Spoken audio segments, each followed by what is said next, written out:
Oremos. Padre Celestial, te damos gracias una vez más por el privilegio de encontrarnos en este lugar para estudiar tu palabra y escuchar tu voz. Pedimos, Señor, que tu Espíritu Santo nos acompañe. Abre nuestras mentes y corazones para recibir la semilla de la verdad. Te lo pedimos en el precioso nombre de tu Hijo, Cristo Jesús. Amén. Un saludo muy cordial a todos los que nos acompañan hoy en esta reunión. También quiero extender un saludo muy cordial a todos los que están viendo este programa en diferentes sitios del mundo de habla hispana. Estamos contentos de que hayan escogido acompañarnos en nuestro estudio de hoy. El título del tema de hoy es Génesis y el milenio apocalíptico. Y queremos comenzar nuestro estudio en el libro de Génesis, el capítulo 1 y el versículo 2. Génesis 1 y el versículo 2. Aquí está hablando de la condición de la tierra antes de la creación. Y dice esto: y la tierra estaba desordenada y vacía, y las tinieblas estaban sobre la haz del abismo, y el Espíritu de Dios se movía sobre la faz de las aguas. Ahora hay 4 conceptos claves que quiero subrayar en este versículo. En primer lugar, antes de la creación se dice que la tierra estaba desordenada. En segundo lugar, dice que la tierra estaba vacía. En tercer lugar, dice que la tierra estaba en tinieblas. Y en cuarto lugar, dice que la tierra era como un abismo. 4 conceptos claves: desordenada, vacía, sin luz, y se usa la palabra abismo. Ahora, es interesante notar cómo Dios obra en la semana de la creación. No voy a leer los versículos porque ustedes pueden leerlos en Génesis el capítulo 1, pero quiero describir la secuencia de días y qué fue lo que Dios creó en cada día para arreglar los 4 problemas que tenía el planeta. En primer lugar, Génesis 1 dice que Dios hizo la luz. En segundo lugar, dice que hizo el firmamento, es decir, la atmósfera. Y la Biblia dice que en el segundo día Dios separó las aguas de las aguas. Es decir, Dios colocó agua encima del planeta, que se conoce como la atmósfera, y Dios colocó aguas frescas debajo de la tierra. El tercer día Dios hizo tierra fértil y colocó sobre la tierra plantas y árboles y flores. El cuarto día Dios sincronizó el sol, la luna y las estrellas, es decir, ubicó el sol, la luna y las estrellas en sus lugares en el cielo para que pudieran ser funcionales y ayudar en el planeta. El quinto día Dios llenó los cielos de aves y llenó las aguas de peces. Y el sexto día, lógicamente, Dios llenó el planeta, o puso en el planeta, mejor dicho, a Adán y Eva, seres humanos. Así que Dios en la semana de la creación hizo luz, el firmamento, puso aguas frescas debajo de la tierra, colocó el sol, la luna y las estrellas en sus lugares, creó aves, creó peces, creó animales terrestres el sexto día y creó seres humanos. Y cuando Dios terminó su obra, la tierra estaba ordenada, estaba llena y tenía luz. Ya no se podía describir la tierra como un abismo, porque la tierra ahora tenía orden. La tierra estaba llena. La Biblia nos enseña, sin embargo, que va a venir un momento en la historia del mundo a donde Dios va a reversar la creación. Es decir, Dios va a deshacer lo que Él hizo en la semana de la creación. El libro de Apocalipsis, en el capítulo 16, y no lo vamos a leer tampoco porque son 21 versículos, pero en Apocalipsis 16, el versículo 1 al 21, encontramos la descripción de 7 plagas devastadoras que van a reducir el planeta a la condición en la cual se encontraba antes de la creación. Estas plagas catastróficas y cataclísmicas, devastadoras, lo que van a hacer es regresar al planeta a la condición en la cual se encontraba antes de la creación. Es interesante notar que las 7 postreras plagas culminan con la segunda venida de Jesús. Es decir, después que las plagas han devastado al planeta, el proceso de desolación y destrucción culminará con la segunda venida de Jesús. Quiero que notemos este evento como se describe en Jeremías 4 y el versículo 19. Jeremías 4 y el versículo 19.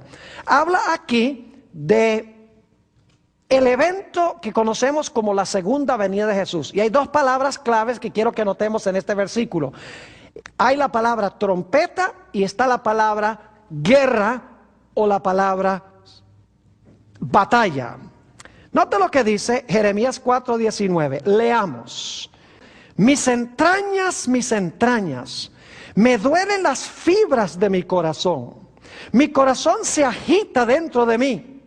No callaré. Y ahora escuchen. Porque sonido de trompeta has oído, oh alma mía, pregón de ¿qué? Pregón de guerra. 2 ideas. La trompeta y el sonido de ¿qué? O el pregón de guerra. Ahora, esto es importante porque el Nuevo Testamento nos indica que cuando Cristo venga, Él viene con el sonido de la trompeta. Note lo que dice 1 de Corintios 15 y el versículo 51 y 52. 1 de Corintios, el capítulo 15 y el versículo 51 y 52. Leamos. Dice el apóstol Pablo. He aquí os digo un misterio. No todos dormiremos, pero todos seremos transformados. En un momento, en un abrir y cerrar de ojos. ¿Y cuándo será? A la final, trompeta. Porque se tocará la trompeta y los muertos serán resucitados incorruptibles y nosotros seremos transformados. Fíjense que aquí se nos dice que se va a tocar la trompeta y eso va a marcar la resurrección de los muertos y la transformación de los que están vivos. Noten también Primera de Tesalonicenses, el capítulo 4 y el versículo 16. La misma idea del sonido de la trompeta. Dice allí, leyendo todos, porque el Señor mismo, con voz de mando, con voz de arcángel, y ahora escuchen, y con trompeta de Dios, descenderá del cielo, y los muertos en Cristo resucitarán primero. Fíjense que en todos estos textos, Jeremías, el capítulo 4 y el versículo 19, 1 de Corintios 15, 51 y 52, y 1 de Tesalonicenses 4 y el versículo 16, tenemos la idea de que cuando Cristo venga va a sonar la trompeta. Y yo no sé si ustedes se dieron cuenta en Jeremías 4 y el versículo 19 que el corazón de Jeremías está latiendo a millón. Dice que su corazón rugía dentro de él porque él está presenciando este evento con el son de la trompeta, la segunda venida de Jesús. Y está viendo una guerra que se está realizando. Ahora, hemos visto que la trompeta suena cuando Cristo venga, pero la pregunta es, ¿por qué dice Jeremías que él ha oído pregón de guerra? Vayan conmigo a Apocalipsis 19 y vamos a leer el versículo 11 y entonces vamos a saltar al versículo 14. Apocalipsis 19 y el versículo 11 está describiendo la segunda venida de Jesús. Y dice aquí, entonces vi el cielo abierto. Y he aquí un caballo blanco, y el que estaba sentado se llamaba Fiel y Verdadero, y con justicia juzga y ¿qué? Y pelea. Es decir, que el jinete del caballo blanco viene ¿a qué? A batallar o a pelear. Versículo 14, fíjese que no viene solo. Y los ejércitos celestiales, vestidos de lino finísimo, blanco y limpio, le seguían en caballos blancos. Y luego dice más adelante en el capítulo que la bestia y el falso profeta y los reyes de la tierra están parados para batallar contra el que se encuentra sentado en el caballo blanco y contra sus ejércitos. Es decir, que cuando Cristo venga, viene con el sonido de la trompeta para despertar a sus hijos que están durmiendo. Y el son de la trompeta también es el llamado a la batalla contra el dragón, la bestia y el falso profeta. Ahora queremos notar algunos otros datos interesantes en cuanto a lo que sucede cuando el Señor Jesucristo venga. Note lo que dice Jeremías el capítulo 4 y el versículo 23 sobre lo que va a pasar con este planeta. Yo les mencioné que el planeta va a regresar a la condición en la cual se encontraba antes de la creación. Es decir, Dios va a reversar la creación. Fíjense lo que dice Jeremías el capítulo 4 y el versículo 23. Miré a la tierra y he aquí que estaba asolada y vacía, y a los cielos y no había en ellos ¿qué? Luz. Yo pregunto, ¿hemos leído algún otro versículo que tiene lo mismo? Claro que sí. La terminología es idéntica a la que encontramos en Génesis 1:2. Dice que la tierra estaba desordenada, aunque dice asolada, es la misma palabra hebrea, desordenada y vacía, y en los cielos no había ¿qué? Luz. Ahora fíjense que este es Jeremías 4:23. Acabamos de leer en el versículo 19 que lo que va a causar que la tierra quede asolada y vacía y sin luz es que Jeremías ha presenciado el son de trompeta y el llamado a la batalla. Es decir, es la segunda venida de Jesús, culminando las 7 postreras plagas que van a reducir a la tierra a la condición en la cual se encontraba antes de la creación. Ahora, no voy a leer todos los textos, se los voy a mencionar para que ustedes vean cómo las plagas de Apocalipsis devuelven al planeta a la condición en la cual se encontraba antes de la creación. Apocalipsis 16, 4 y 5. Nos dice que las fuentes de las aguas, fíjense que Dios colocó debajo del planeta el segundo día, las fuentes de agua dulce, dice que se van a tornar todas en sangre, dice en la segunda plaga, y en la primera el mar se convierte en sangre. Es decir, que se va a reversar ese aspecto de la creación. Ya las aguas no van a ser aguas frescas que se puedan beber. En Apocalipsis 16, 20, dice que las islas y las montañas van a ser removidas de sus lugares. Es decir, la superficie de la tierra que Dios hizo hermosa el tercer día de la creación, ahora se va a resquebrajar y se va a desordenar. Porque islas van a desaparecer, montañas van a ser tragadas por el mar. Además de eso, en Jeremías 4:26, que es en el mismo capítulo donde leímos en cuanto a la tierra asolada, vacía y sin luz, se nos dice que Jeremías vio la tierra y la tierra era un desierto. Es decir, la tierra fructífera se volvió un desierto, lo cual significa que toda la vegetación que producía fruto va a ser destruida, especialmente por el sol de la cuarta plaga que va a quemar todo con un intenso calor. Es decir, la tierra resquebrajada, las fuentes de las aguas llenas de sangre, y además de eso, la superficie de la tierra trastornada, la tierra fructífera sin plantas, sin árboles, sin flores, todo destruido. Además de eso, nos dice en Apocalipsis el capítulo 16 que la tierra, después que el sol queme la vegetación, el planeta va a quedar en tinieblas. La quinta plaga es una plaga de tinieblas. Y lo que va a pasar, según San Mateo 24, 29 y 30, es que el sol y la luna y las estrellas, cuando Dios deje oír su voz, van a ser removidas de sus lugares. Dice, las potestades de los cielos serán conmovidas. Y por eso el planeta va a quedar como al principio en oscuridad, después que el sol quema toda la vegetación. Jeremías 4:25 dice que Jeremías miró la tierra y no había aves en ninguna parte. Todas las aves se habían ido, es decir, todas las aves habían muerto. Además de eso, Apocalipsis 16:3 dice que todos los peces que estaban en el mar murieron. En Jeremías 4:25, Jeremías dice, miré la tierra y no tenía habitante alguno. Es decir, todos los seres humanos habían perecido. Es más, en Jeremías 25:33, si quieren ir conmigo un momento allí, Jeremías el capítulo 25 y el versículo 33, se nos dice qué va a pasar con los seres humanos cuando el Señor Jesucristo venga. Dice allí, y yacerán los muertos de Jehová en aquel día, desde un extremo de la tierra hasta el otro.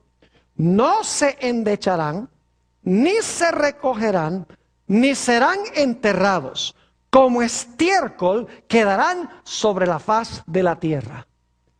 Es decir, que todos los seres humanos en el planeta Tierra van a perecer.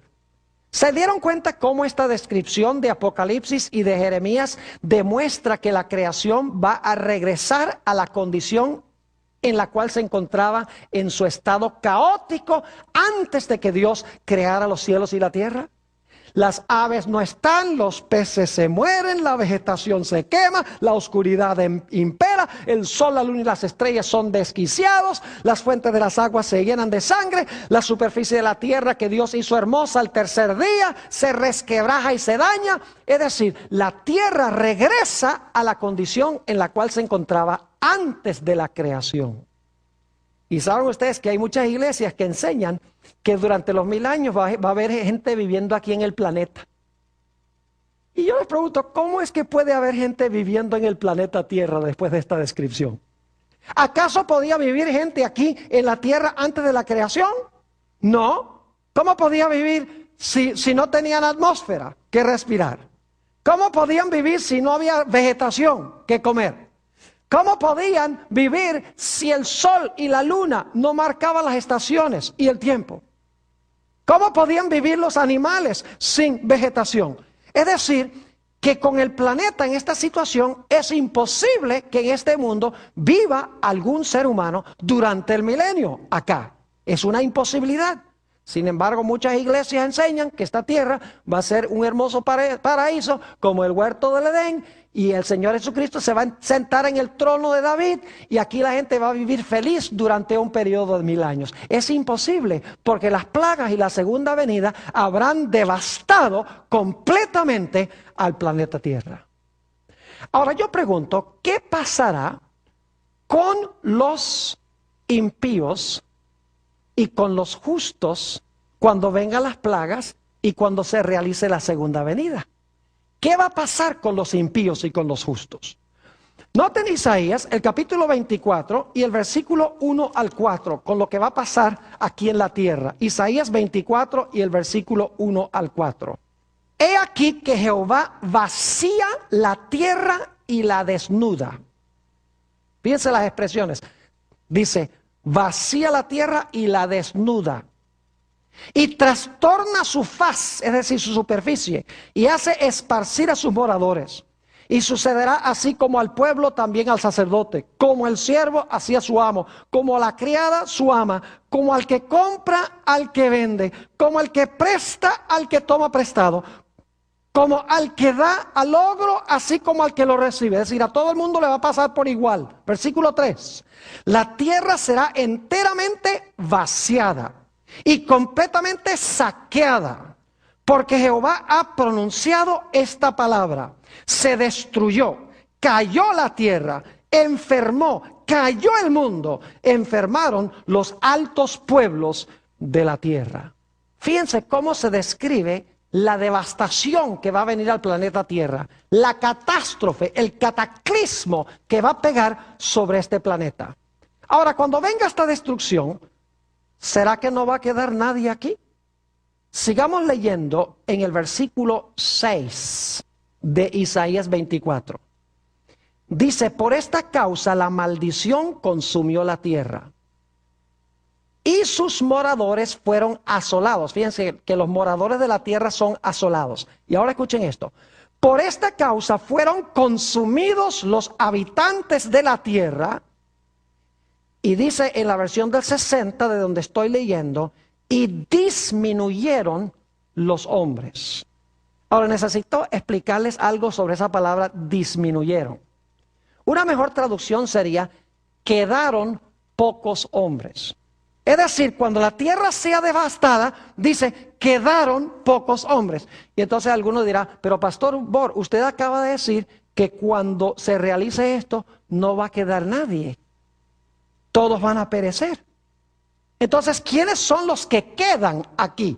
¿Quiénes son los pocos que quedan? ¿Quiénes son los que permanecen después que el número de hombres disminuyen? Necesitamos regresar a Génesis, el capítulo 7 y el versículo 23 y 24. Génesis 7 y el versículo 23 y 24. Fíjense qué interesante esto. Vamos a leer este pasaje que tiene la mismita palabra hebrea. Dice allí en Génesis 7:22, hablando del diluvio, leamos, todo el que tenía aliento de espíritu de vida en sus narices, todo lo que había en la tierra, ¿qué? Murió. Así fue destruido todo ser que vivía sobre la faz de la tierra. Desde el hombre hasta la bestia, los reptiles y las aves del cielo, y fueron raídos de la tierra. ¿Cuántos de los que estaban en la tierra murieron? Todos. Pero permanecieron unos poquitos después que se disminuyeron todos, ¿quedaron algunos? ¿Sí o no? Sí. ¿Y quiénes fueron los que quedaron? ¿Los malos o los buenos? Oh, los que fueron dejados o los que quedaron fueron los buenos. Porque dice en la última parte del versículo, y quedó, esa es la mismita palabra, disminuyeron de Isaías 24, quedó solamente Noé y los que con él estaban en el arca. Es decir, cuando se disminuyen los hombres que van a ser destruidos por esta catástrofe devastadora, ¿quiénes son los únicos que van a quedar? Los únicos que van a quedar vivos son ¿quiénes? Los justos, representados por Noé y su familia. Ahora, ¿por qué traigo a colación esto? Porque hay muchos que enseñan hoy en día que Jesús va a venir a este mundo en un rapto,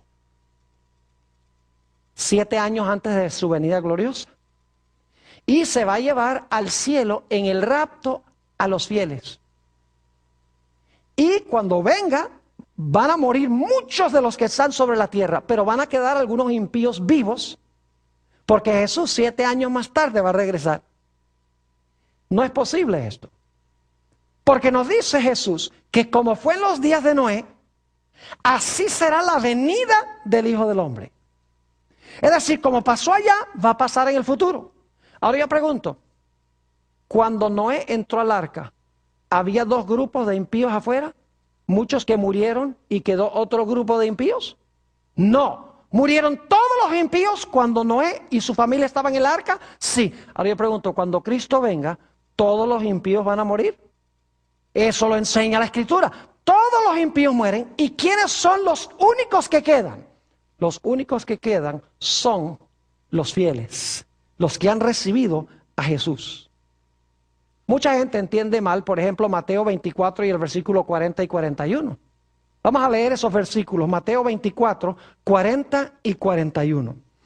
Ahí habla de lo que va a pasar cuando el Señor Jesucristo venga. Dice allí, leamos, entonces estarán 2 en el campo. El uno será tomado y el otro será ¿qué? Dejado. Quiero preguntarles, ¿quién es el tomado y quién es el dejado? La mayoría de las iglesias dicen que el tomado es el que Cristo toma para el cielo y el dejado es el que se queda atrás. Pero en realidad la Biblia enseña que el que es tomado por destrucción. Y el que es dejado es el que queda, como Noé y su familia. Sigue diciendo, 2 mujeres estarán moliendo en un molino. La una será tomada y la otra será dejada. Una es tomada por la destrucción y la otra es dejada ¿con qué? Es dejada con vida. Y alguno dice, ¿será esa una interpretación correcta? Miremos los versículos que vienen inmediatamente antes de estos versículos. Noten Mateo 24 y el versículo 37 al 39. Dice allí, y leo, mas como en los días de Noé, así será la venida del Hijo del Hombre. Porque como en los días antes del diluvio, estaban comiendo y bebiendo, casándose y dando en casamiento, hasta el día en que Noé entró en el arca. Y no entendieron hasta que vino el diluvio y se los llevó a todos. Así será también la venida del Hijo del Hombre. ¿Qué dos grandes eventos se comparan? Los días de Noé y el día de ¿qué? De la venida de Jesús. Ahora yo pregunto, cuando la destrucción vino en los días de Noé, ¿quiénes fueron tomados por el diluvio? Los impíos. ¿Y quiénes fueron dejados con vida? Noé y su familia. Dice, ¿solo quedó o fue dejado quién? Noé con su familia. Cuando Cristo venga, ¿quiénes van a ser los que van a ser tomados por la destrucción? Los impíos. ¿Quiénes son los que van a ser dejados con vida? ¿Quiénes son los que van a quedar? Los justos, como Noé y su ¿qué? Y su familia. Es decir, que cuando las plagas caigan, cuando Cristo venga, va a haber solamente dos grupos. Los que van a ser destruidos, todos ellos, como todos los impíos, fueron destruidos por el diluvio. Y los que van a quedar con vida, que son ¿quiénes? Que son los justos. ¿Está claro este punto? Ahora, ¿qué va a suceder con los justos cuando el Señor Jesucristo venga? Bueno, sabemos que la tierra va a estar desordenada y vacía. Nadie va a poder habitar aquí, porque las plagas habrán devastado todo. Entonces surge la pregunta, ¿a dónde van a vivir los hijos de Dios durante los 1000 años? La respuesta bíblica es muy clara. Noten San Juan, el capítulo 14 y el versículo 1 al 3. San Juan 14 y el versículo 1 al 3. Es un texto que casi ni tenemos que buscarlo, porque podemos repetir de memoria, pero leámoslo. Dice Jesús, no se turbe vuestro corazón. ¿Creéis en Dios? Creed también en mí. En la casa de mi Padre, ¿dónde queda la casa del Padre? Padre nuestro que estás en los cielos. En la casa de mi Padre muchas ¿qué? Muchas moradas hay. De otra manera os lo hubiera dicho. Voy pues, ¿a dónde se iba a ir Jesús? Al cielo. Voy pues a preparar lugar para vosotros. Y si me fuere y os aparejare lugar, vendré otra vez y os tomaré a mí mismo para que donde yo estoy vosotros también estéis. ¿Qué prometió Jesús? Que Él iba a venir a buscarnos para llevarnos ¿a dónde? A la casa de su Padre. Es decir, cuando Cristo venga, Él no va a poner su reino aquí para quedarse con su pueblo, porque la tierra va a estar desordenada y vacía y sin luz. Dice aquí que Él está preparando un lugar en el cielo para llevar a sus hijos a la casa de su Padre. Y eso sucede a la segunda venida de Jesús. Noten también 1 de Tesalonicenses 4 y el versículo 15 al 17. Primera de Tesalonicenses, el capítulo 4 y los versículos 15 hasta el versículo 17. Leo. Porque el Señor mismo, con voz de mando, con voz de arcángel y con trompeta de Dios, descenderá del cielo. Y los muertos en Cristo resucitarán primero. Luego nosotros los que vivimos, los que hayamos quedado, fíjense, ¿quiénes son los que han quedado? ¿Los malos o los buenos?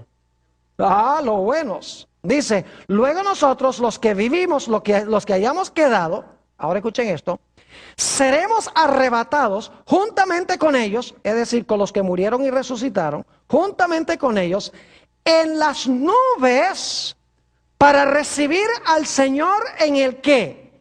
En el aire. Y así estaremos siempre con el Señor. Yo pregunto, ¿Jesús viene hasta el planeta Tierra para establecer su reino acá? No, somos arrebatados en las ¿qué? En las nubes para recibir al Señor. ¿A dónde? En el aire. Y nos va a llevar a la casa de su Padre. ¿Y qué va a pasar con todos los impíos? Como en los días de Noé, todos van a ser tomados por la destrucción. Todos van a ser destruidos cuando Cristo venga. Es decir, todos los impíos estarán muertos, todos los justos, los que murieron en Cristo y los que están vivos van a ser ¿qué? Arrebatados en las nubes y Cristo se los va a llevar a la casa de su Padre. Noten lo que dice Mateo 24 y el versículo 31. Mateo 24 y el versículo 31 nos dice que Jesús, cuando esté viniendo en las nubes, antes de que Él llegue a la tierra, porque Él no va a tocar la tierra, dice que va a ser algo muy interesante. Mateo 24 y el versículo 31. Dice, y enviará sus ángeles. Eso es muy importante. ¿Qué va a hacer Jesús? Si Él va a venir hasta la tierra, ¿para qué los va a enviar? Él tiene que estar en el aire. ¿Y qué está haciendo? Está enviándolos. Dice, y enviará sus ángeles con gran voz de ¿qué? Lo mismo que vimos antes, con voz de trompeta. Y juntarán a sus ¿qué? A sus escogidos de los cuatro vientos, desde un extremo del cielo hasta otro. Es decir, Jesús está arriba. Él manda a sus ángeles a buscar a sus escogidos y arrebatarlos en las nubes, dice la Biblia. ¿Qué son las nubes? Las nubes son nubes de ¿qué? De ángeles. La nube que se llevó a Jesús al cielo era una nube de ¿qué? Era una nube de ángeles. Es decir, que cuando Cristo venga, y aún antes de que venga con las plagas, la tierra será reducida a una ruina total. Todos los impíos mueren. Los justos son librados por Jesús, arrebatados en las nubes y son llevados a la casa del Padre, recogidos por los ángeles que son representados por las nubes. Pero ahora necesitamos hablar un poquito más de lo que va a pasar con los impíos y con Satanás y sus ángeles cuando Jesús venga. Vayan conmigo a Isaías el capítulo 28. El capítulo 24, y vamos a leer empezando en el versículo 18.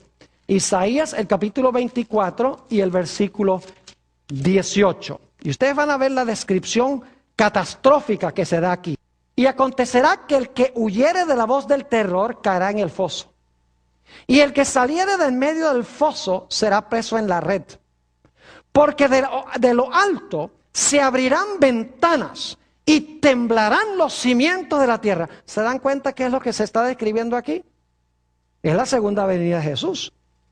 Sigue diciendo en el versículo 19, será quebrantada del todo la tierra, enteramente desmenuzada será la tierra, en gran manera será la tierra conmovida, temblará la tierra como un ebrio y será removida como una choza y se agravará sobre ella su pecado y caerá y nunca más se levantará el planeta como lo conocemos hoy, hasta que Dios haga un planeta nuevo. ¿Se dan cuenta qué es lo que está diciendo aquí? La tierra va a ser resquebrajada, la tierra va a ser vaciada. Dice aquí que la tierra va a temblar, va a haber un terremoto mundial. La séptima plaga habla de un terremoto en el libro de Apocalipsis.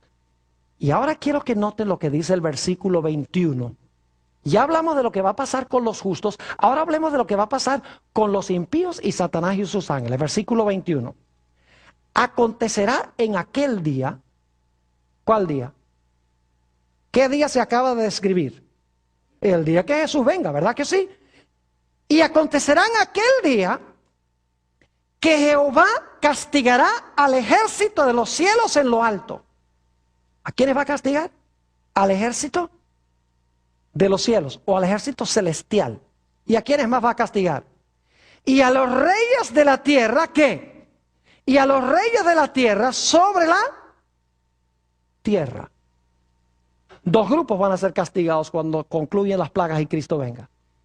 El ejército celestial y ¿quiénes? Y los reyes de la tierra. Ahora, en primer lugar, hablemos del ejército celestial que va a ser castigado cuando Jesús venga. ¿Quién es el ejército celestial? No cabe duda que el ejército celestial son los ángeles. Nota lo que dice el libro de Efesios, el capítulo 6 y el versículo 12. Efesios 6 y el versículo 12. Y podríamos leer muchos versículos más donde se habla de que Satanás es el príncipe del aire.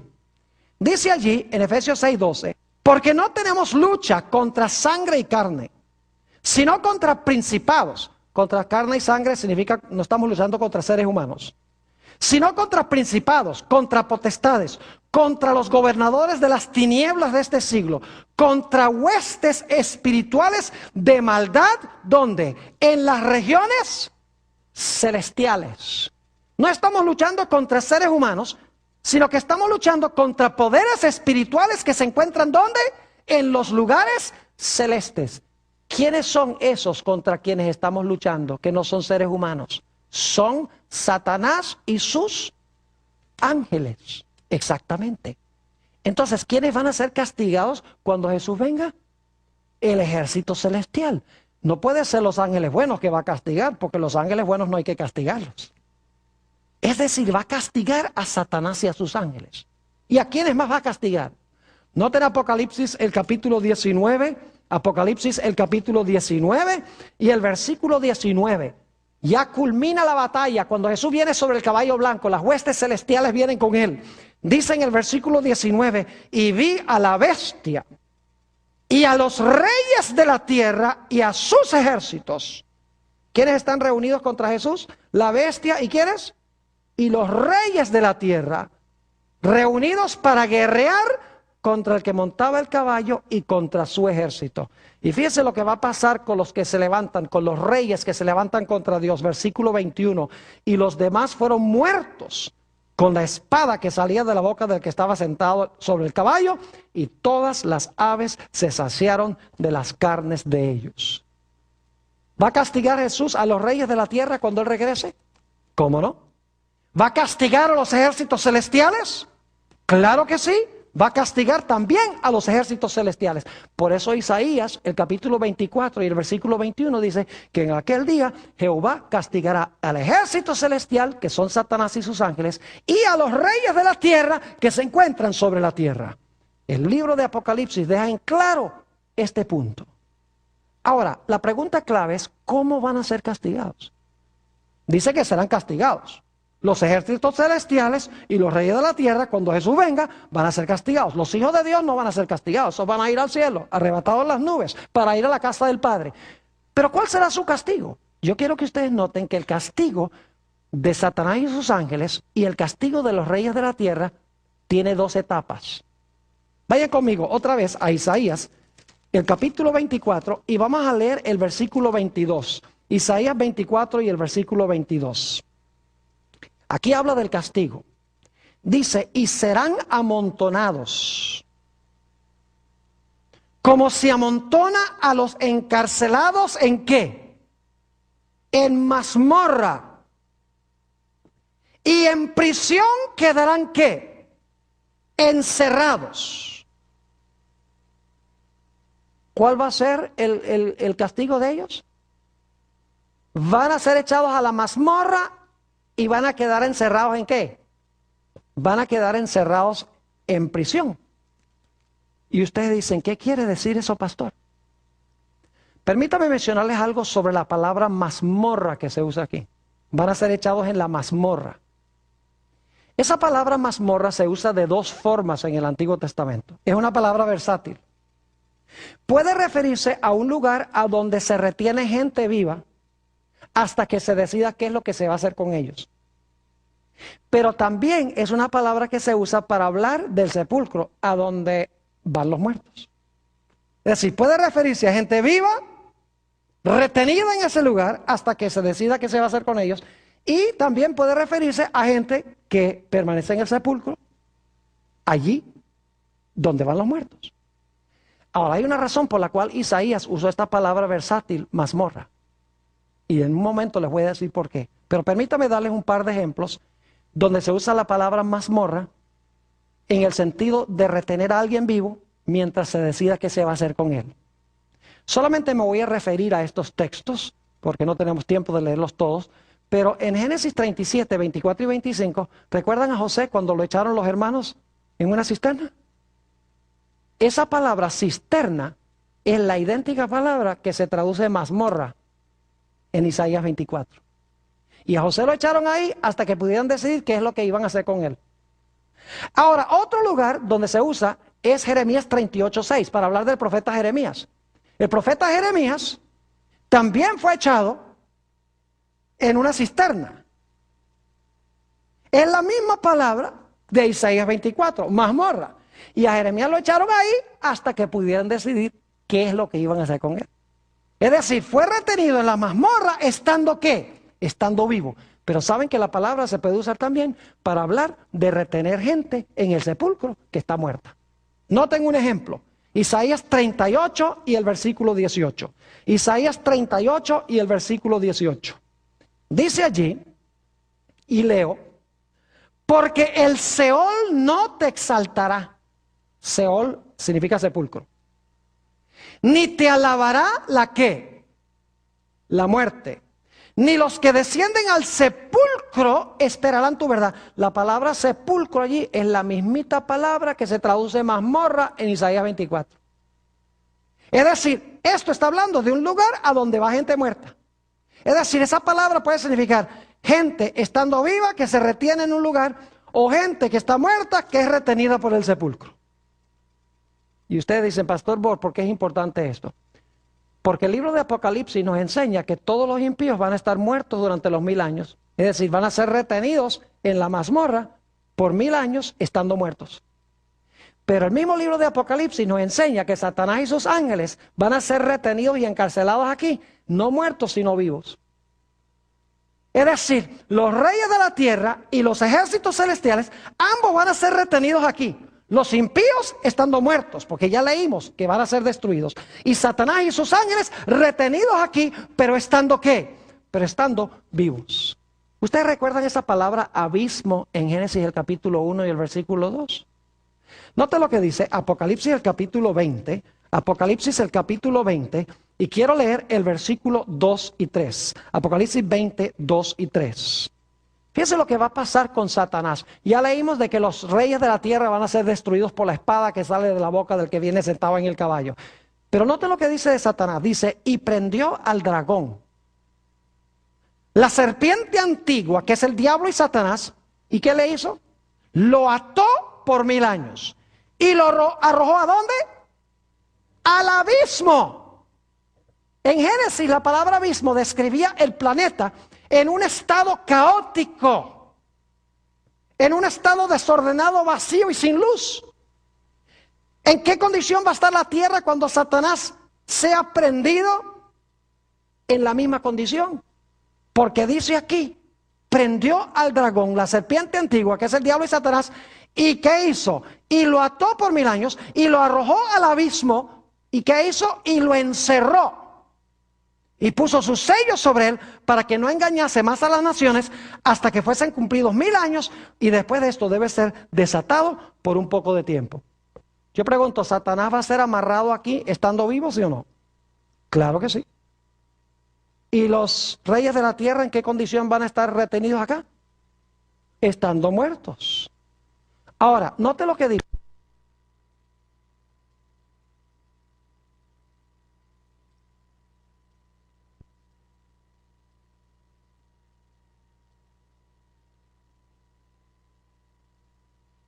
Dice que serán echados en la mazmorra y en prisión quedarán encerrados.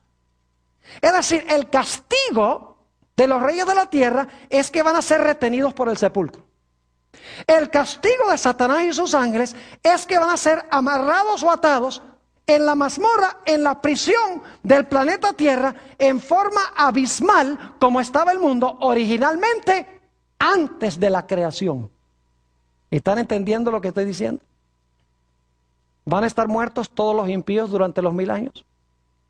Sí, porque si ustedes leen Apocalipsis 20 y el versículo 5, dice, los otros muertos no vivieron de nuevo, sino hasta que se cumplieran los 1000 años.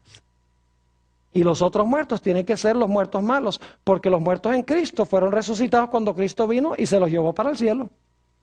Así que los otros muertos tienen que ser los malos.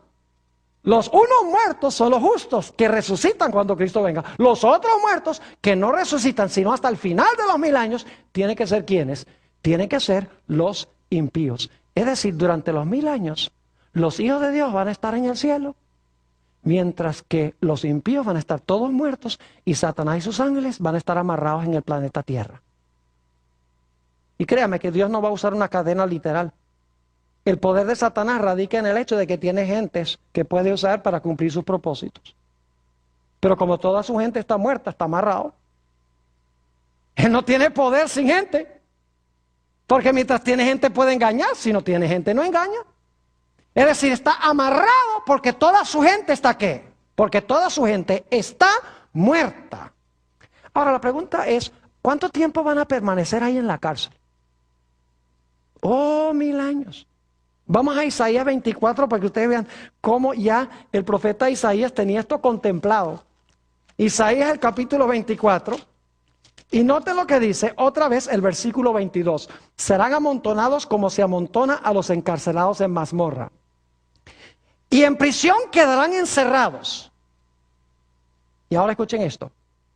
Y serán castigados después de muchos días. ¿Está captando lo que está diciendo? Cuando Jesús venga, ¿qué va a pasar con los impíos y con Satanás? ¿Van a ser echados en qué? En la prisión. ¿Cuánto tiempo van a quedar en la prisión? Aquí dice muchos días. ¿Cuántos son los muchos días? Apocalipsis dice que son 1000 años. ¿Está captándolo o no? 1000 años. Ahora, ¿cuántas etapas de castigo tienen los impíos y Satanás? Tienen 2. Noten la última parte otra vez del versículo 22. Dice, y serán castigados después de muchos días. Pero ya leímos que cuando Jesús venga, va a castigar al ejército celestial y va a castigar a los reyes de la tierra y los va a echar a la cárcel. Ahí los castigó. Pasan muchos días y luego dice aquí en el versículo 22 que después de los muchos días son castigados de nuevo. Es decir, el castigo de Satanás y sus ángeles y de los impíos tiene 2 etapas. Una etapa es cuando Cristo venga y los eche a la cárcel. Y la segunda etapa es después que pasan los muchos días o los 1000 años, entonces van a ser castigados. Es decir, van a ser destruidos de una vez por todas, lo que la Biblia llama la muerte segunda. Y yo pregunto, ¿qué van a hacer los hijos de Dios durante esos 1000 años? ¿Se han preguntado ustedes alguna vez por qué razón cuando Cristo venga, su segunda venida no acaba con los malos y con Satanás y sus ángeles de una vez? ¿Por qué es que viene, los encarcela y luego 1000 años pasan y después es al final de los 1000 años que los destruye? ¿Por qué no acaba de una vez con ellos y que no haya nada de 1000 años? ¿Saben por qué? Porque el pueblo de Dios va a tener un trabajito que hacer durante el milenio. Todos los impíos van a estar muertos aquí, Satanás y sus ángeles. Y los hijos de Dios en el cielo van a desempeñar una obra de juicio. Van a juzgar a los que se quedaron en la tierra. Para que todo el universo vea por qué se quedaron aquí. ¿Por qué no se los llevó Dios? Para que todos puedan ver la justicia de Dios. Eso lo dice Apocalipsis 24. Apocalipsis capítulo 20 y el versículo 4 dice que se sentaron sobre tronos los justos y les fue dada la facultad de juzgar. También se menciona en 1 Corintios 6, 1 al 3. Si quieren ir conmigo allí, vamos a leer 1 Corintios el capítulo 6 y el versículo 1 al 3. El apóstol Pablo está hablando aquí de los hermanos que llevan a juicio a otros hermanos. Dice esto, y leo. ¿Osa alguno de vosotros, cuando tiene algo contra otro, ir a juicio delante de los injustos y no delante de los santos? ¿O no sabéis que los santos han de juzgar al mundo? ¿Quiénes van a juzgar al mundo? ¿Los quiénes? Los santos. Y la palabra mundo significa los que no están con Cristo, los mundanos, en otras palabras. Y luego dice, y si el mundo ha de ser juzgado por vosotros, ¿sois indignos de juzgar cosas muy pequeñas? ¿O no sabéis que hemos de juzgar a quiénes? ¿Hemos de juzgar a los ángeles? ¡Wow! Es decir, vamos a juzgar no solamente al mundo, los santos al mundo, los mundanos, los perdidos, sino que los santos van a juzgar a ¿quiénes? A los ángeles. No puede ser los ángeles buenos porque los ángeles buenos no necesitan juicio. Tiene que ser los ángeles malos. Dios va a abrir los libros y nos va a dar la posibilidad de ver qué hicieron los ángeles y qué hicieron los impíos para perderse.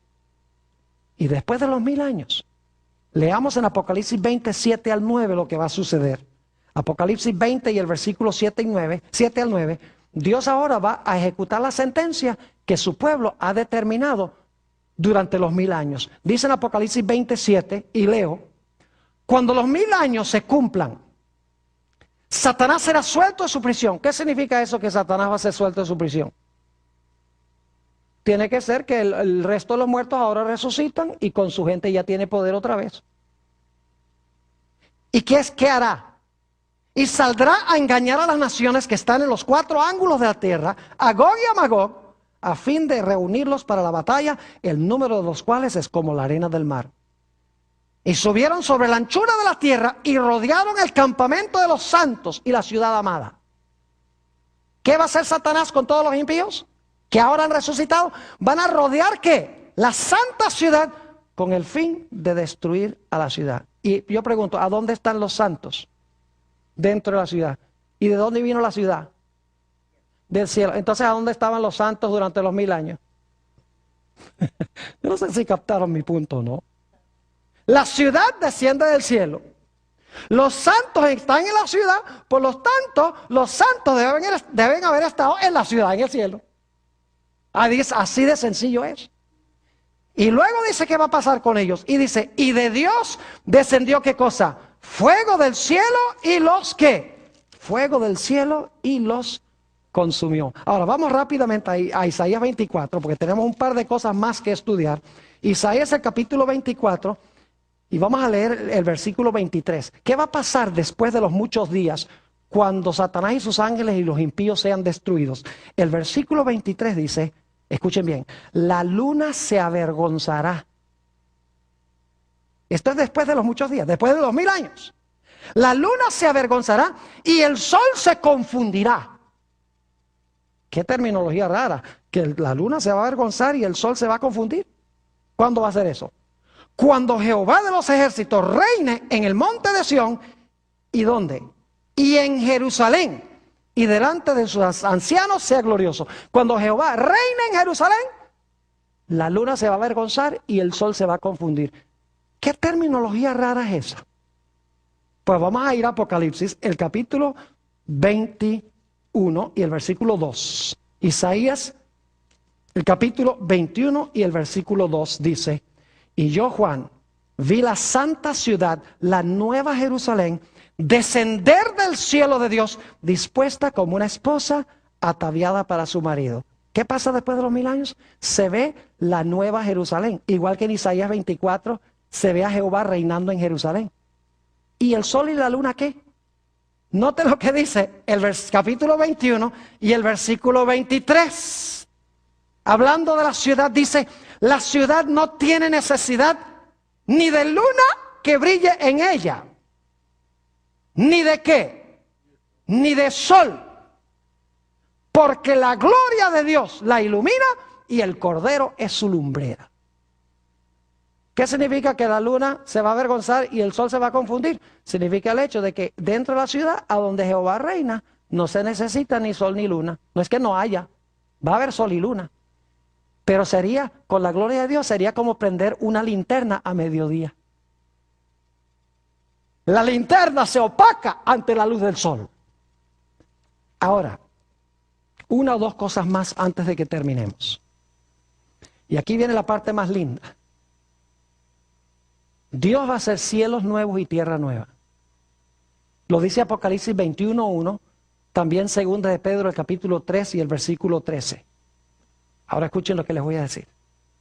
¿Cuántos días creen ustedes que va a usar Dios para hacer un cielo nuevo y una tierra nueva? Después que los impíos sean destruidos, Satanás y sus ángeles sean destruidos. ¿En cuántos días creen ustedes que Dios va a hacer cielos nuevos y tierra nueva?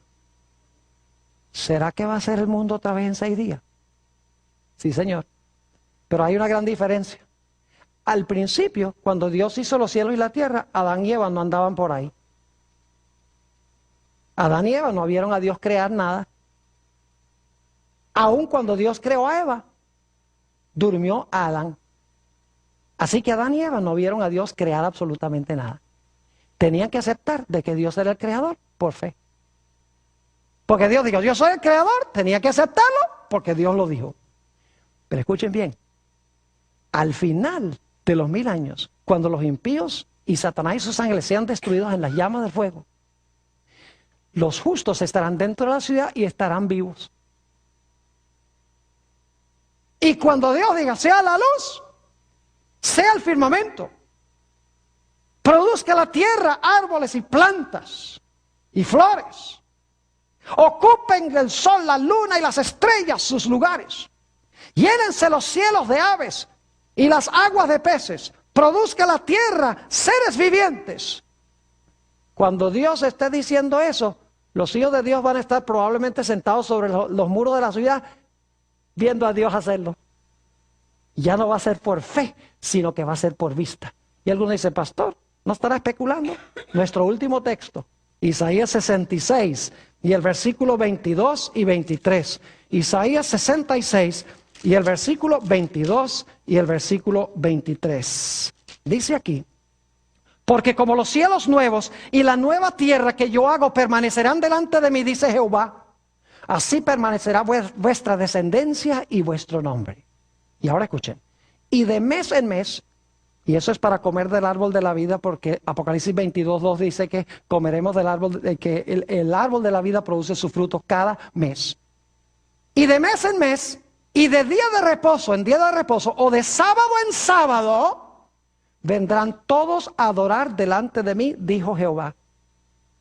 Dios va a hacer cielos nuevos y tierra nueva, y cada sábado vamos a venir ¿a qué? A adorarle.